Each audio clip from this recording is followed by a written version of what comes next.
स्वागत है यीशु मसीह की प्रेजेंस में। हालेलुया। अपनी सीट ग्रहण करो जहां भी बैठे हो। अपने हाथों को उठाओ, बोलो जितनी गवाहियां, जितना वचन मैं सुनूं, मैं 100 गुना फलों को लेके आऊं। उठाओ अपने हाथों को।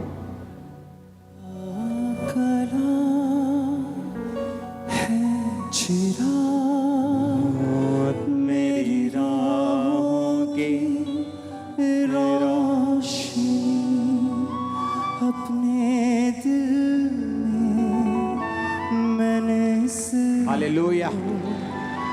उठाओ हाथों को। सुनो मेरी बात, ये भवन तैयार नहीं था, हम परमेश्वर ने धक्के से भेजा है हमें। और ये जो डिजाइन है ये भी पूरा हो जाएगा 1-2 हफ्तों में, तो डोंट वरी। उठाओ हाथों को, बोलो जितनी गवाहियां मैं सुनूं, जितना वचन मैं सुनूं, मैं 100 गुना फलों को लेके आऊं। मांगो ऊंची आवाज में।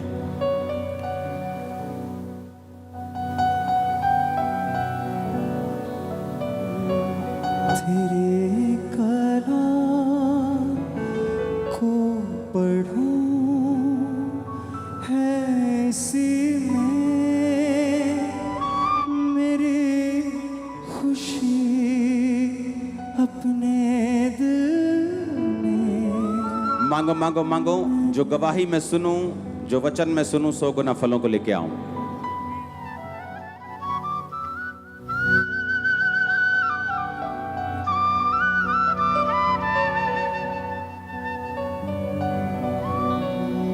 कितनी अच्छी अक्ल की बातें वो मुझे शहद से भी मीठी है। अपने हाथों को उठा के बोलो, परमेश्वर तेरा वचन आज मैं सुनूं और मैं सेम वापस ना जाऊं।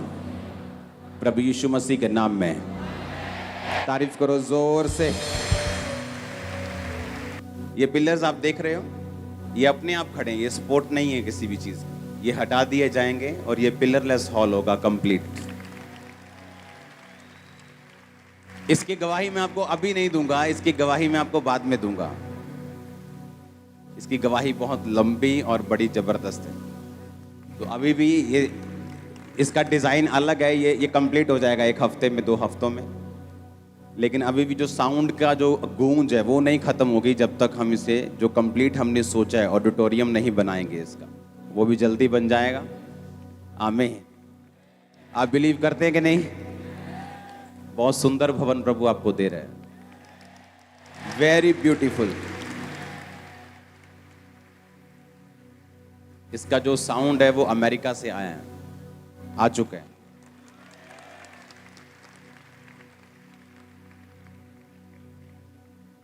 अपने पड़ोसी को बोलो ध्यान से सुन। अपने पड़ोसी को बोलो कुछ भी नहीं जो मुमकिन नहीं। बोलो बार बार।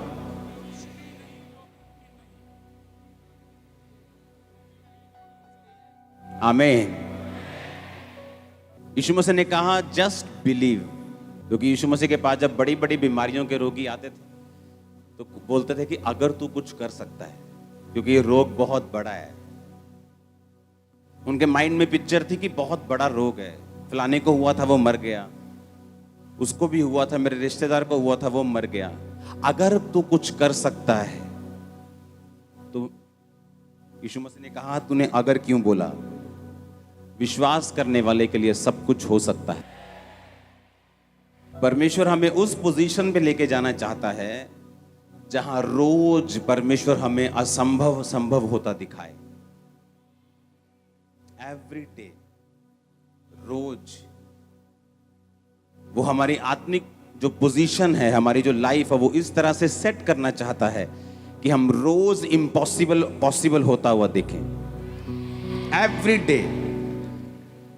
कई बार जो हम मांग रहे होते हैं परमेश्वर हमें देता नहीं, जस्ट हमें चेक करने के लिए, हमारी विश्वास योग्यता को परखने के लिए। जैसे मुझे उसने चेक किया हीलिंग अनॉइंटिंग देने से पहले, खुद बीमारी में रख के, इतना बड़ा काम देने से पहले खुद मेरी वफादारी को उसने चेक किया है।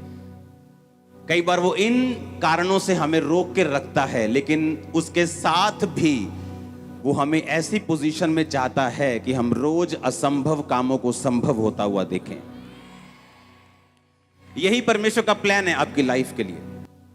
परमेश्वर चाहता है हम इस पोजीशन में रहें, हमेशा इस तैयारी में, इस पोजीशन में रहें कि हम रोज एवरी डे अपने बच्चों में, अपनी लाइफ में, अपनी फैमिली में रोज एक नया मिरेकल्स देखें, रोज एक नया चमत्कार देखें एवरी डे। वो ऐसा सुपरनेचुरल हमें बनाना चाहता है। हमारा शरीर उसके आड़े आता है, हमारा व्यभिचार, हमारा गुस्सा, हमारी लड़ाइयां, हमारे झगड़े, प्रार्थना का ना कर पाना, प्रार्थना में ध्यान ना लगाना। मेरा प्रार्थना से ध्यान नहीं लगता, किसी का नहीं लगता। मेरा प्रार्थना में मन नहीं करता, पास्टर्स का भी मन नहीं करता, मन किसी का नहीं करता। लेकिन जब मालूम होता है कि ये कड़वी दवाई मेरे शरीर को हील कर सकती है तो हम पीते हैं।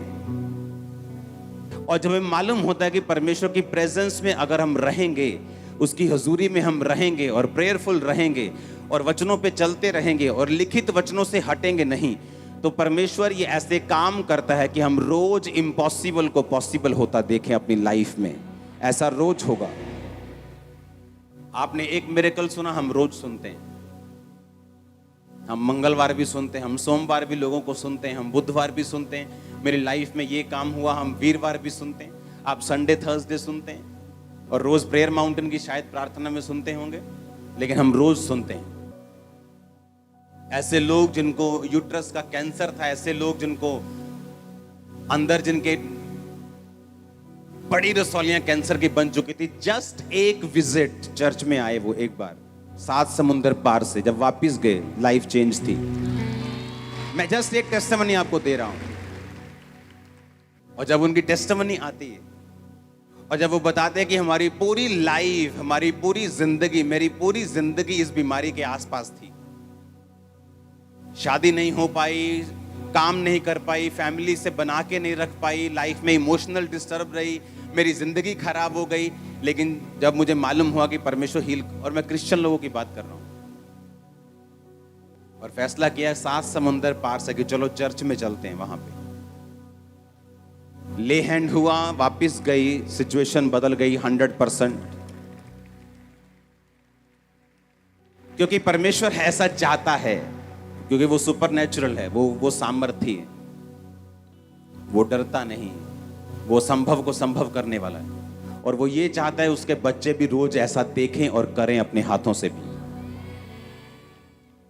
आपकी दुकान पे कस्टमर नहीं, उस जगह जहां कस्टमर खड़े होते, खड़े होकर गैर भाषा बोलो आधा घंटा, तुम सारा दिन फ्री नहीं होंगे,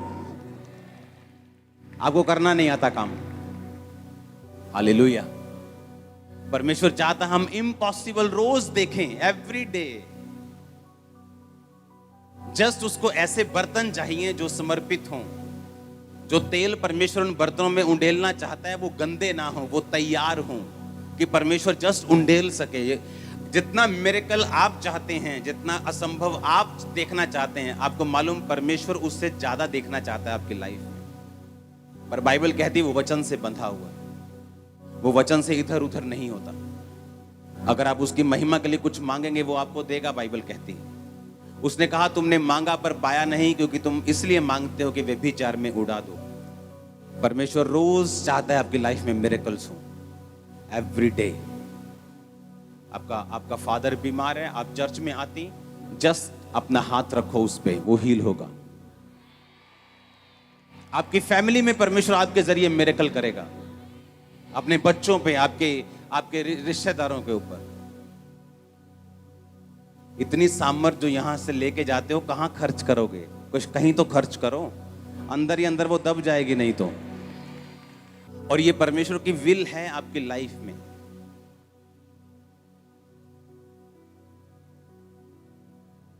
आपके हस्बैंड का माइंड एकदम से चेंज होने वाला है, सच कह रहा हूं। आपका फाइनेंस जिसके लिए आप 15 साल से इंतजार कर रहे हो, चेंज होने वाला एकदम से। परमेश्वर ये ठान चुका है आपकी लाइफ में मिरेकल करना। उसने मेरी लाइफ में ठान लिया था कि जो ये हीलिंग मांग रहा है, मैं इसे दूंगा। जस्ट वो इंतजार कर रहा था कि मैं पोजीशन मेरी सही हो जाए। ऐसा ना हो कि मैं हीलिंग लेके भाग जाऊं।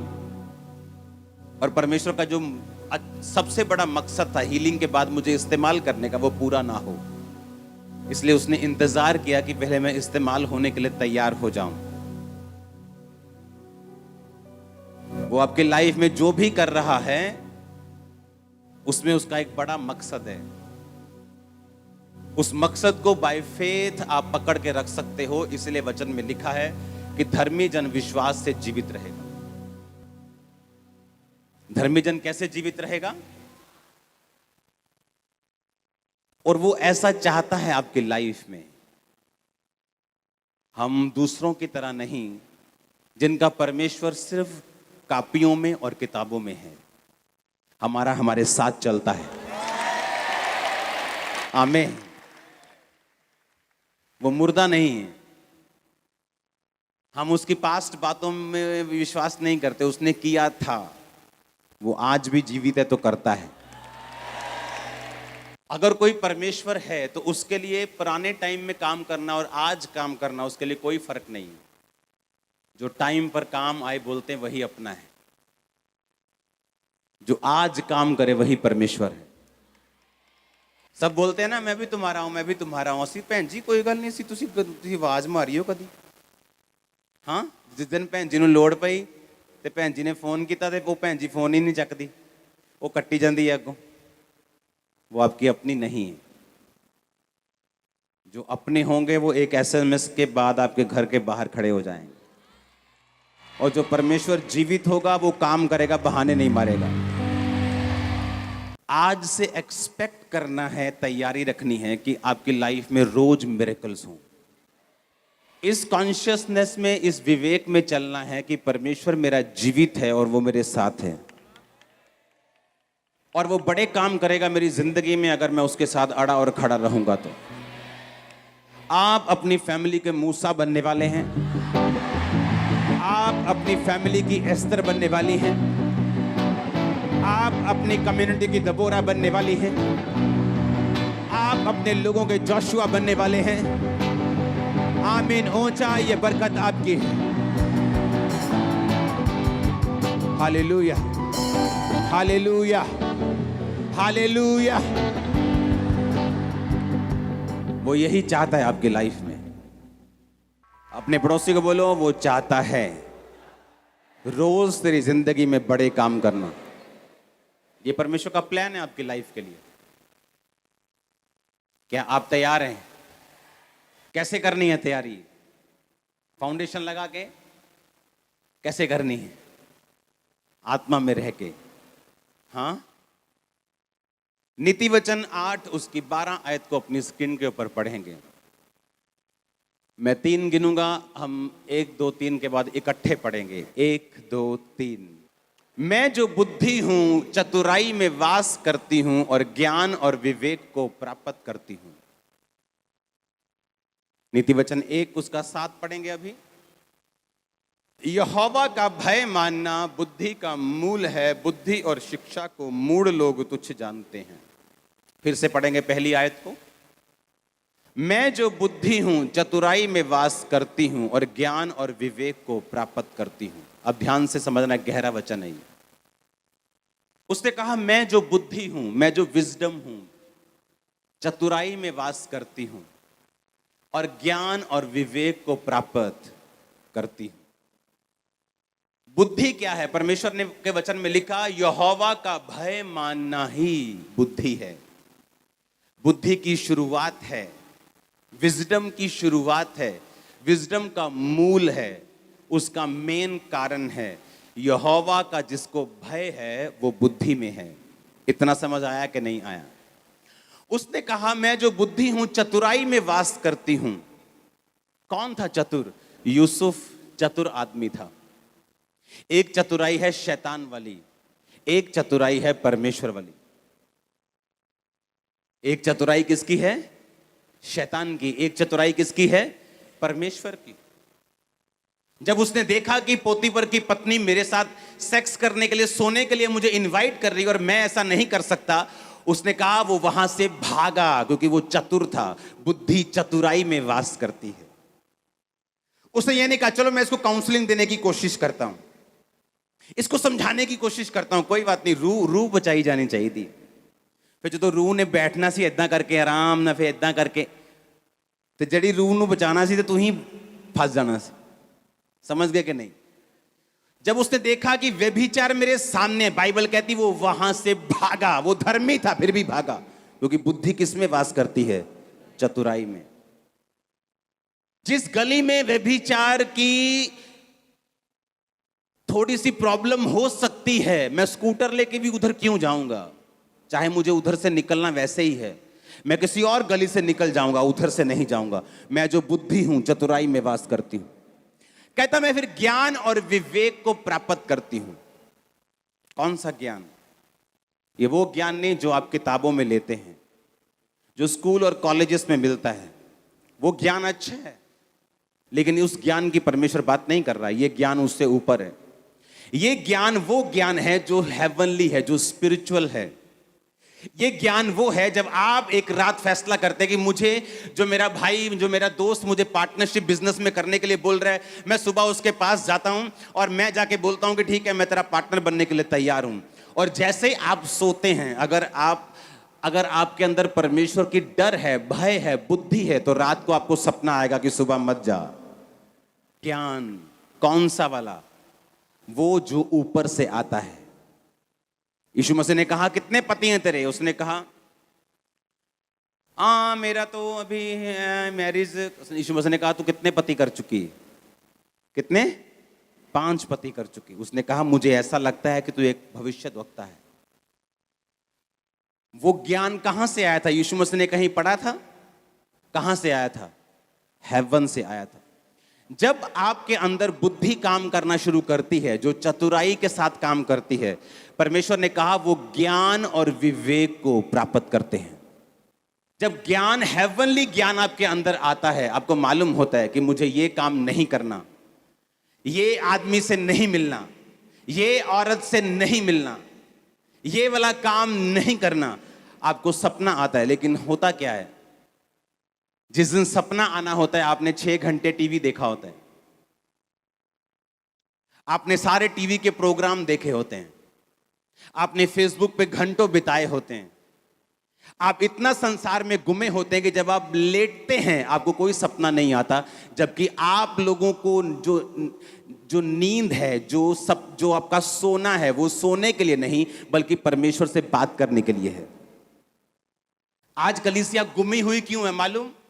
आज कलीसिया लॉस्ट क्यों है? आज क्रिश्चियन लोग जो हैं वो गुमे गुमे से क्यों हैं? ना तो अपने फाइनेंस में, ना लाइफ में, ना फैमिली में, ना सेहत में। हर तरफ उनको लगता है कि ऐसा लगता है कि परमेश्वर है ही नहीं, क्योंकि उनके काम परमेश्वर वाले नहीं हैं। उसने कहा मैं जो बुद्धि हूं, किसमें वास करती हूं? अब मुझे मालूम है कल मुझे कहां जाना है? चर्च। आज क्या है? शनिवार। तो कल परमेश्वर मुझसे बात करे तो मैं शनिवार क्यों ना फास्ट रखूं? मैं फास्ट रखती हूं। मैं टीवी से दूर हूं आज, मैं अपनी सहेलियों से दूर हूं, मैं अपनी फालतू चीजों से दूर हूं, मोबाइल मैंने आज बंद कर दिया, मैं प्रार्थना में हूं। और रात आप सोए और परमेश्वर बात कर रहा है कि कल जब तू चर्च में जाएगी इस प्रेयर पॉइंट से प्रार्थना करना। आपने उस प्रेयर पॉइंट से प्रार्थना की, परमेश्वर ने मेरे कान में बात की, एक औरत यहां है जिसका ये है, जिसका वो। प्रोफेसी सिर्फ मुझ पे निर्भर नहीं करती। अगर मुझे असली करनी, अगर नकली करनी, तो मैं कोई भी दो जन ढूंढूंगा, उनका डाटा निकलवाऊंगा और सारी दुनिया के सामने बोलूंगा तेरे इतने बच्चे हैं, तेरा ये नाम है। वो वाली मुझे नहीं आती करनी। मैं आपको रियल वाली बता रहा हूं, जो मुश्किल है और कम लोग उसे करते हैं। हालेलुया। लेकिन जिस समय मुझे संडे चर्च आना था, मैं तो शाम को टीवी देख रहा था, मैं तो शाम को मोबाइल पे था, मैं तो पार्टी में गया था, मैं तो सभी दुनिया के कामों में बिजी था। मैं रात को 2 बजे सोया हूं, सुबह उठा हूं, परोंठे खाए हैं 5-7 और मैं चर्च में आ गया हूं। Hallelujah, hallelujah. अरे इतने परोंठे खा के चर्च में आओगे तो परमेश्वर कैसे बात करेंगे? अगर रात को हम इतने वर्ल्डली होके चलेंगे हमें मालूम है एक प्रेयर, एक प्रोफेटिक वर्ड, एक प्रभु का टच मेरी लाइफ को चेंज कर सकता है, मेरे पति को चेंज कर सकता है, मेरे कैंसर को चेंज कर सकता है, मेरी बीमारी को खत्म कर सकता है। पर क्या मैं उस टच के लिए तैयार हूं? यह क्वेश्चन अपने आप से पूछो। अगर मैं उस टच के लिए तैयार हूं तो रात को मैं टीवी में क्या देख रहा था फिर? अगर मैं उस टच के लिए तैयार हूं तो फोन पे क्यों लगा था फिर? अगर उस स्पर्श के लिए तैयार हूं तो कहां थी मेरी पवित्रताई? उस स्पर्श के लिए अगर तैयार हूं तो कहां थी मेरी प्रार्थना? वो तो है नहीं। लेकिन हम आके डिमांड करते हैं, परमेश्वर, जैसे मर्सिडीज के शोरूम के सामने हम रोज जाके बोले मुझे मर्सिडीज चाहिए लेकिन मैं पैसे साइकिल के दूंगा। वो बोलेगा भाई मर्सिडीज चाहिए, मर्सिडीज के पैसे ले आ। हम कैसे तुझे दे दें? हम नहीं दे सकते। उसने कहा मैं जो बुद्धि हूं किसमें वास करती हूं? नीति वचन कहता है हे भोले लोगों, कब तक भोले बने रहोगे? कब तक परमेश्वर पे सारा कुछ छोड़ते रहोगे? जबकि परमेश्वर ने तुम्हें सारा सिस्टम दिया है। उसने अमीर होने के लिए तुम्हारे बीज बोने की व्यवस्था रखी है। उसने सामर्थ्य होने के लिए तुम्हारी प्रार्थना करने की व्यवस्था रखी है। उसने आवाज सुनने के लिए फास्टिंग की व्यवस्था रखी है। तुम कब तक वो नहीं छुओगे और कब तक तुम भोले बने रहोगे और कब तक भटके रहोगे और कब तक तुम उसकी आवाज ना सुनोगे? हालेलुया। अगर मैं बुद्धि हूं, उसने कहा मैं जो बुद्धि हूं मैं चतुराई में वास करती हूं। मुझे मालूम है उस संगति में अगर मैं जाऊंगा तो मेरी स्पिरिचुअल लाइफ बिगड़ सकती है। मैं जानता अगर मैं उस दोस्त के साथ ज्यादा मिलूंगा तो मेरी स्पिरिचुअल लाइफ पे इफेक्ट हो सकता है। मैं तो कई पास्टर्स को नहीं देखता हूं, उनकी फेसबुक तक नहीं देखता हूं, क्योंकि जब वो फेक करते हैं और आप उनके अच्छे रिजल्ट्स को देखते हैं वो आपको प्रभावित करती है। लेकिन आपको मालूम नहीं फ्यूचर में उनके साथ क्या होगा। जब मुझे मालूम है परमेश्वर की बुद्धि चतुराई में वास करती है, मुझे चतुर होना पड़ेगा, मुझे चालाक होना पड़ेगा। सांपों की तरह यीशु मसीह ने कहा तुम्हें चालाक और बुद्धिमान होना पड़ेगा। उसने सांप की एग्जांपल दी। यीशु मसीह ने कहा सांप की तरह बुद्धिमान बनो। कबूतर के नाई क्या बनो? भोले बनो। कबूतर को पकड़ लो, वो आपको चोंच नहीं मारता, वो आप पे अटैक नहीं करता। उसने हमें कबूतर की तरह बनने के लिए बोला कि अटैक मत करो। उसने हमें सांपों की तरह बुद्धिमान होने के लिए बोला कि जब आप उसको पकड़ने की कोशिश करते हैं वो छुप जाता है और भाग जाता है। उसने हमें इस तरह से चतुराई में वास करने के लिए बोला। जब यीशु मसीह को मालूम हुआ कि मुझे, जब यीशु मसीह के मिरेकल्स देखे, जब लंगड़े चलते देखे, तो लोगों ने फैसला किया कि इसको उठाओ। यीशु मसीह को पॉलिटिकल लोगों ने फैसला किया कि इसको राजा बनाते हैं, इसके साथ पब्लिक बहुत है, इसको खड़ा करते हैं सीएम के लिए, इसको पब्लिक बहुत है, इसको एमपी खड़ा करते हैं। बाइबल कहती जैसे यीशु मसीह ने जान लिया कि मुझे राजा बनाने के लिए पकड़ना चाहते, उसने बहस नहीं की, वो वहां से चतुराई से निकल गए और पहाड़ पे प्रार्थना करने के लिए चले गए। मैं जो बुद्धि हूं चतुराई में वास करती हूं। वो प्रार्थना करने के लिए गए, प्रार्थना की, वापस आए, लोगों का दिमाग चेंज हो चुका था। लोगों के साथ बहस करने से, लोगों को समझाने से, लोगों को ऑफेंड करने से यीशु मसीह को यह अच्छा लगा कि वो परमेश्वर के प्रेजेंस में चले जाएं। अपने मोती सूरों के आगे पवित्र वस्तुएं कुत्तों को मत। लेकिन ये बुद्धि कैसे काम करती है? जब आप परमेश्वर का भय मानना लिखा उस बुद्धि का मूल है। और वो किसको प्राप्त करती हैं? ज्ञान को। कौन सा ज्ञान? जो हेवनली है, हेवनली ज्ञान।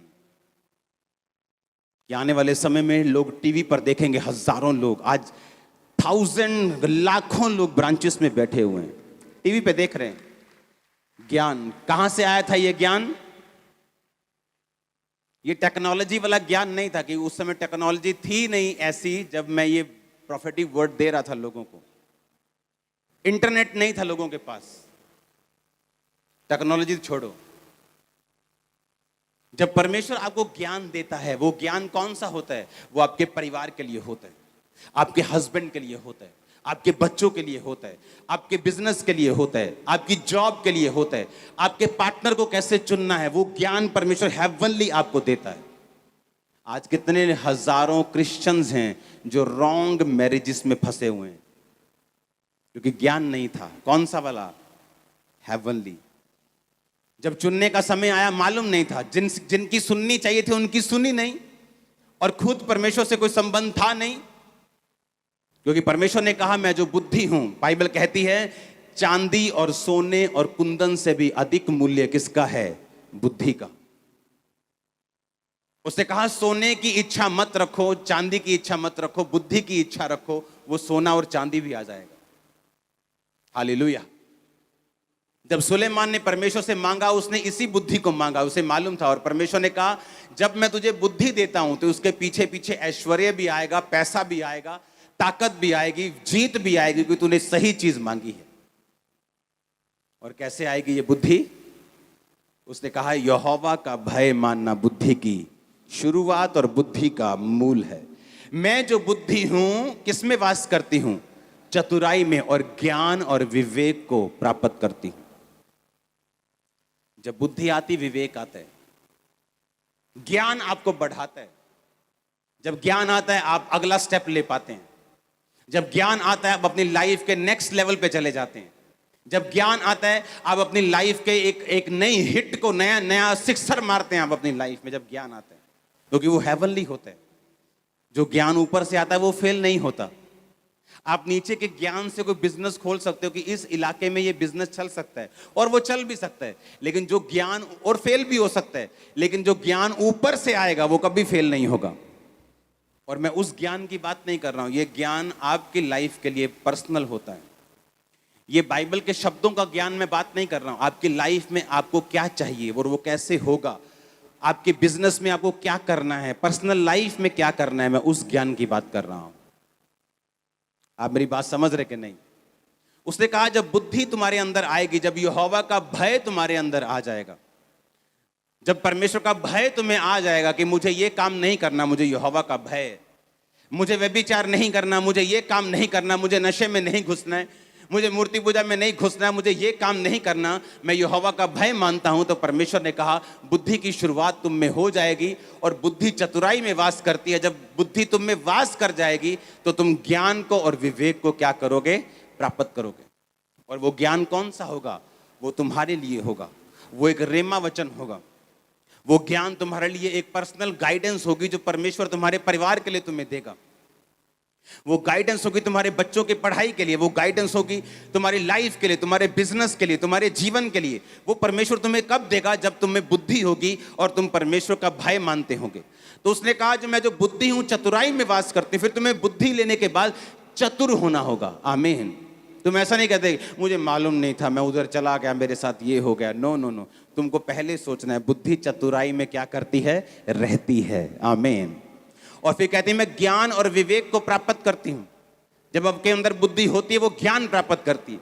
वो ज्ञान जो हेवन से आता है, वो ज्ञान जिसके सामने फिर लोग घुटने टेकते हैं कि सचमुच परमेश्वर तुम्हारे बीच में है।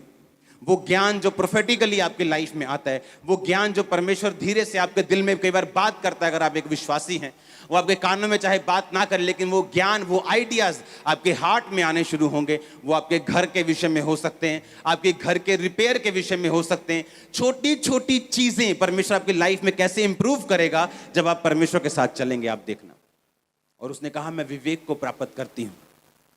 विवेक एक कॉन्शियस, ज्ञान से आपको बरकत मिलती है, विवेक से बरकत संभलती। ज्ञान से आपको क्या मिलती है? बरकत मिलती है। ज्ञान से आपको हीलिंग मिलती। 40 रोजे 5 बार रखने के बाद जब मैं सोया हुआ था तो परमेश्वर ने मुझसे बात की थी कि बाइबल के वचनों को दिल खोल कर, अपनी प्रार्थना को दिल खोल के शब्दों में बोल बोल कर मेरे आगे प्रकट कर, मैं तेरी बीमारी को दूर कर दूंगा। ये ज्ञान था। वो ज्ञान से मैंने आशीष ले ली, डिप्रेशन से और दुष्ट आत्मा के और मेंटली अपसेट के अटैकों से आजाद हो गया। 15-16 साल हो गए मुझे आजाद हुए। लेकिन उस बरकत को संभाल के कैसे रख सकता हूं? अगर मेरे पास विवेक है तो। अगर विवेक नहीं, वो विवेक था, कहां लिखा था बाइबल में कि व्यभिचार करना मना है? कहीं नहीं लिखा था। जब यूसुफ को ऑफर मिला तो कहां लिखा था बाइबल में व्यभिचार मत कर? अभी वचन तो आया ही नहीं था, वचन तो मूसा के बाद आया, अभी तो मूसा जन्मा ही नहीं था, वो तो पहले की बातें। कहीं नहीं लिखा था व्यभिचार ना कर। किसकी सुनी उसने? विवेक, अंदर वाला मन, कॉन्शियस। उसने कहा ऐसा नहीं हो सकता, मैं ये काम नहीं कर सकता, मेरा मन इसकी गवाही नहीं देता। तो जो ज्ञान ने दिया वो कॉन्शियस ने, विवेक ने संभाल के रखा। आमीन। जब शैतान आपको पीछे लेके जाता है, वो आपके विवेक को, बाइबल कहती, दाग देता है, उसको मिसाइल दागता है, उस पे उसको हिट करता है, उसको कमजोर कर देता है, उसको वीक करता है और उसको मार देता है। इसलिए हर चीज बाइबल में नहीं लिखी। बाइबल में कहीं लिखा है सिगरेट ना पियो, तो पियो फिर सब जाके। कहां लिखा है ना पियो? कहां लिखा है? यहां लिखा है ना पियो। विवेक में लिखा है। कहां लिखा था कि टाइथ देना है? जब अब्राहम ने कहा मैं तुझे टाइथ दूंगा, कहीं नहीं लिखा था। उसको मालूम था कि मेरा परमेश्वर के साथ एक संबंध है, एक वाचा है, मैं अपने टाइथ को पे करूंगा। जब लोग इसको नए नियम से, पुराने नियम से प्रीच करने की कोशिश करते हैं, वो अपनी डॉक्ट्रिन्स को रैंडमली चेंज करते रहते। देना चाहिए, कोई कहता नहीं देना चाहिए, क्योंकि ये प्रीचिंग नहीं, ये एक टीचिंग नहीं, ये डॉक्ट्रिन नहीं, ये एक वाचा है परमेश्वर के साथ। अगर मैं प्यार करता हूं तो मैं प्रभु को दूंगा। तो कहां लिखा था? कहीं नहीं लिखा। मैं जो बुद्धि हूं, इसलिए उसने कहा अगर तुम में बुद्धि होगी तो तुम ज्ञान को और विवेक को प्राप्त करोगे। वो विवेक होगा जो तुम्हें बीज खाने के लिए मना करेगा, जो तुम्हें टाइथ खाने के लिए मना करेगा। वो विवेक होगा जो तुम्हें ऐसी संसारिक चीजों से दूर रहने के लिए बोलेगा कि तुझे दूर रहना है ताकि परमेश्वर तुझसे कांटेक्ट कर सके। आप मानेंगे नहीं, मैं हॉल में नहीं आया हूं, अभी आया हूं हॉल में, लेकिन इस हॉल में जो हुआ, मैंने आने से पहले सपना देखा एग्जैक्ट चीजों का, एग्जैक्ट चीजों का। मैं कह रहा हूं एग्जैक्ट जो हुआ, बारिश से पहले मैंने सपना देखा, क्योंकि मैं तैयार था कल से उसके लिए। आज आपके कान खुल चुके हैं अगर आप चेक करेंगे तो, माइग्रेन जा चुके हैं अगर आप चेक करेंगे तो, वो लीवर रोग, वो फेफड़ों के रोग, वो कैंसर जा चुके हैं अगर आप चेक करेंगे। उसकी प्रेजेंस यहां पे मौजूद है। आमीन। उसने कहा मैं जो बुद्धि हूं, किस में वास करती हूं? चतुराई में वास करती हूं। प्रार्थना करने से पहले आपको दिमाग में आएगा चल एक बार व्हाट्सएप चेक कर ले, मैसेज आया कि नहीं। वो 1 मिनट 2 घंटे बाद खत्म होगा। शैतान ने टाइम वेस्ट कर दिया। अब उसने कहा चल निकल, मेरा काम हो गया। आप समझ रहे कि नहीं? उसे मालूम है कि अगर आप सही चलेंगे तो परमेश्वर आपसे कांटेक्ट करेगा, आपको फोन आएगा परमेश्वर का रात को, आपको रिंग मारेगा रात को, वो आपसे बात करेगा और क्लियर बात करेगा वो आपसे। लेकिन क्या आप तैयार है कि नहीं? अगर आप तैयार नहीं तो वो, बाइबल कहती है जो दुल्हन तैयार नहीं, दूल्हा उसे नहीं लेके जा सकता।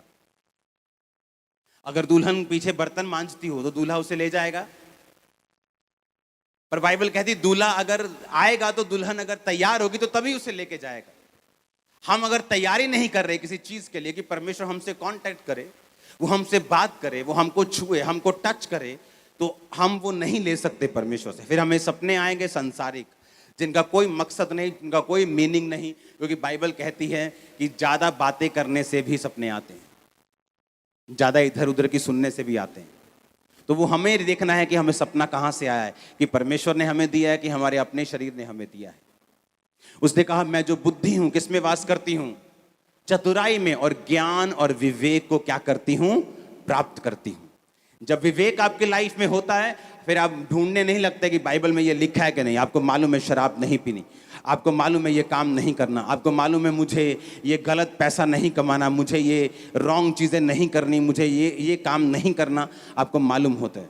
आप जितना मर्जी बहाना बनाने की कोशिश करो, आपका विवेक आपको बताता है कि जो ये हो रहा है वो गलत है, ये नहीं होना चाहिए। हालेलुया। कितने इन बातों को समझ रहे हैं? और बुद्धि कैसे मिलती है? यहोवा का भय बुद्धि की क्या है? इसका मतलब अगर मुझे यहोवा का भय है, मैं परमेश्वर का डर मानता हूं, पाप से दूर रहता हूं, तो ये सब चीजें मेरी लाइफ में होनी शुरू हो जाएंगी। वो कांटेक्ट करेगा, वो टच करेगा, वो हील करेगा, वो डिलीवर भी करेगा, वो ज्ञान देगा, वो विवेक देगा, वो संभाल के रखेगा, वो आगे भी लेके जाएगा। आप मेरी बात समझ रहे कि नहीं? मैं जो बुद्धि हूं कहां वास करती हूं? चतुराई में वास करती हूं। हे भोले लोगों, कब तक भोलेपन से प्रीति रखोगे? उसने कहा तुम्हें मालूम है आज अगर मैं इस रिश्तेदार के घर जाऊंगी तो मुझे सब कुछ खाना पड़ेगा, लंगर सब कुछ लेना पड़ेगा, लेकिन फिर भी तुम उस बकरे को जिसको काटना होता है ना, वो जाता है गाजर के आगे आगे, वैसे ही तुम जाती हो कि उसने बुलाया, अगले दिन जाओ, अगले दिन जाओ, मैंने कहा आमीन।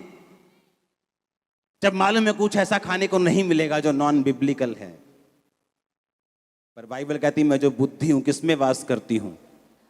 चतुराई में। मैं जो बुद्धि हूं किसमें वास करती हूं? लेकिन अगर बुद्धि नहीं होगी, तुम जाओगे, खाओगे, पियोगे, बीमारियां लेके आओगे, फिर प्रेयर लाइन में खड़े होगे तुम और पास्टर पे सारा जोर लगाने के लिए बोलोगे, पास्टर जी अच्छे ही करो। हाँ, और पास्टर इतनी देर से वचन दे रहा है, वो आपको सिखा रहा है, वो आपको समझा रहा है। अगर आप सुन ले ध्यान से तो बाइबल कहती है तुम्हें हीलिंग की जरूरत नहीं होगी, तुम एवरग्रीन हील रहोगे। एक धर्मी बीमार हो सकता है, उस पर परीक्षा आ सकती है, लेकिन वो बीमारी मृत्यु के लिए नहीं, परमेश्वर की महिमा के लिए होगी। हालेलुया। मैं जो बुद्धि हूं किसमें वास करती हूं? चतुराई में वास करती हूं। मालूम है कि पति पी के आया है और तुम बाइबल खोल के बैठ गई हो बहस करने से, तुम कैसे जीतोगी उसके साथ? वो तो 4-5 शॉट लगा के आया है। चतुराई में वास करती, तुम चुप करके सो जाओगी, सुबह कान पकड़ोगी, आजा भी हूं दस दे तेनू। हाँ, मैं जो बुद्धि हूं किसमें वास करती हूं? चतुराई में वास करती हूं। और फिर लिखा अगर बुद्धि तुम्हारे अंदर आ गई तो ज्ञान आ जाएगा। कौन सा ज्ञान? जो हेवन वाला ज्ञान है, जो परमेश्वर आपको देता है, जो आपके मिनिस्ट्री के लिए, आपके फाइनेंस के लिए, आपके बच्चों के लिए, आपके बिजनेस के लिए। वो ज्ञान जब आपको मिलता है आप दूसरों से अलग होते हैं, और जो काम परमेश्वर आपको करने के लिए बोलता है उसमें आप कभी फेल नहीं होते, और ना कभी आप फेल होंगे यीशु मसीह के सामर्थ्य नाम में। Hallelujah, hallelujah. आप तैयार हैं क्या? आज से बुद्धि अपने अंदर रखनी है। उसने कहा मेरा मूल्य मूंगों से भी अधिक है, मैं चांदी से, मैं सोने से, मैं कुंदन से भी अधिक महंगी हूं। जब बुद्धि एक बार आ गई आपके अंदर, उसके बाद जो आपके लिए ज्ञान होगा वो भी आपके अंदर आ जाएगा। और ये वो ज्ञान नहीं जो आप कॉलेजेस में ले सकते हैं, ये वो ज्ञान नहीं जो 40 साल के बाद भी पढ़ के आपको नहीं मिल सकता। ये वो ज्ञान है जो ऊपर से आता है, जो फेल नहीं होता, जो पुराना नहीं होता, जो एवर अपडेटेड सॉफ्टवेयर है उनका, वो वहां से आता है। आमीन। जो आज भी काम करता है, अभी भी काम करता है। वो फॉर्मूलाज कभी पुराने नहीं हुए, वो आपको मिलेंगे यीशु के नाम में। मैंने कहा वो आपको मिलेंगे यीशु मसीह के नाम में। एक बात याद रखो, धर्मी बातों में चलने के लिए, धर्म की बातों में चलने के लिए, परमेश्वर में चलने के लिए आपको हमेशा प्राइस पे करना होगा, मूल्य अदा करना होगा। आपको कई बार लाइफ बोरिंग लगेगी, लेकिन आपको करना होगा, क्योंकि जो इंटरेस्टिंग उसके बाद होगी वो बड़े बड़े सेलिब्रिटीज की नहीं होगी। तो पहले फैसला कर लो कि मुझे पहले ऐसी लाइफ जीनी है और बाद में कैसी जीनी है, या मुझे नॉर्मल हमेशा के लिए रहना है। हालेलुया। अगर आपको आज स्पर्श चाहिए था तो कल आपने कितनी प्रार्थना की है? अगर आपको आज चाहिए आपका हस्बैंड बदले तो पिछले महीने से आपने कितने घंटे रोज प्रार्थना की है? आपने कितनी बार परमेश्वर का वचन पढ़ा है? आपने कितने संडे मिस किए? कितने हफ्ते आपने फास्ट नहीं रखे? हालेलुया। अपने हाथों को उठा। मैं जो बुद्धि हूं, चतुराई में वास करती हूं, ज्ञान और विवेक को प्राप्त करती हूं। खुदा मुझे ज्ञान दे और मुझे विवेक दे। आज से मैं तेरा भय मानता हूं, आज से मैं तेरा भय मानती हूं। मुझे ज्ञान दे, मुझे विवेक दे।